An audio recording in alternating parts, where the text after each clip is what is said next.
বিএনপির শীর্ষ পর্যায়ের নেতাদের দ্বারা বলা হয়েছে যে আওয়ামী লীগ যদি পার্টিসিপেট করে নির্বাচনে তাহলে সমস্যা কোথায়। কে কে বলেছেন?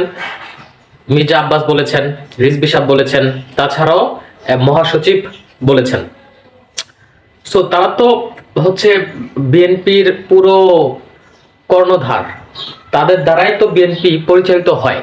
সুতরাং তারা যদি এই সমস্ত কথা বলে তাহলে তাদের নিচে যারা ফিল্ড ওয়ার্ক করে তারা কি বলবে? তারা তো যা বলবে সেটাই শুনবে এবং সেইভাবেই কাজ করবে।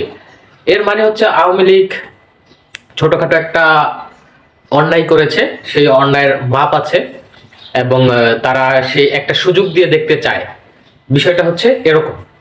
এখন এই সুযোগ দিতে যে চায়, কি জন্য চায়? তারা কি আসলে বোকা বা তারা কি আসলে কিছু বোঝে না? অবশ্যই তারা বোঝে। তারা একদম প্রবীণ নেতা, এক একজন হচ্ছে ঘাগু রাজনীতিবিদ। তারা যদি না বুঝে তাহলে কারা বুঝবে? মূল বিষয়টা হচ্ছে এখানে স্বার্থ। এখানে নির্বাচনে যাতে একটি আহ একটি সুষ্ঠুতা বা একটি আপনার হচ্ছে পার্সেন্টেজের ব্যাপার রয়েছে, যাতে বিতর্কিত না হয় নির্বাচন, এটি একটি বিষয় রয়েছে।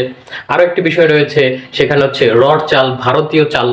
ভারতের কাছে হয়তো বা অনেক নেতারা বিক্রি হয়ে গিয়েছেন, হয়তোবা তাদের সাথে ডিলিং হয়েছে, সেনাবাহিনীদের সাথে তাদের একটা হচ্ছে যোগাযোগ হয়েছে। সেনাবাহিনী তো আমাদের বাংলাদেশের সেনাবাহিনীর প্রধান তো আবার ভারতীয় রয়ের জন্য কাজ করে। ভারতীয় র যদি কোনো কিছু বলে সেই ক্ষেত্রে আমাদের সেনা প্রধান কোনো কথাই বলতে পারবে না, কোনো রেজিস্ট্যান্স দেখাতে পারবে না। সুতরাং বিএনপির সাথে যে এরকম হবে না সেটা তো আমরা বলতে পারি না। হতেই পারে, স্বাভাবিক ব্যাপার। তা না হলে তারা অন্ধের মতো পুনর্বাসনের কথা বলবে কেন? আওয়ামী লীগ কিভাবে পুনর্বাসন করে বাংলাদেশের ভিতরে?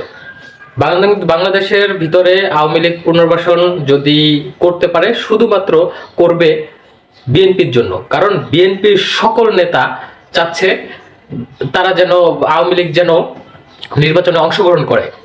তাদের বেনিফিটটা হচ্ছে ফিনান্সিয়াল বেনিফিট এবং ভারতীয় চাপ, ভারতীয়দের সাথে, ভারতীয় দাদাদের সাথে তাদের ডিলিং আছে।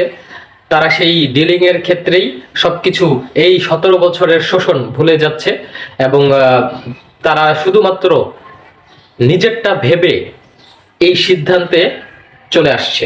কিন্তু বাংলাদেশের মানুষ এইসব বিষয়গুলো বুঝতে পারে। সো বিষয়টা এত সহজ হবে না।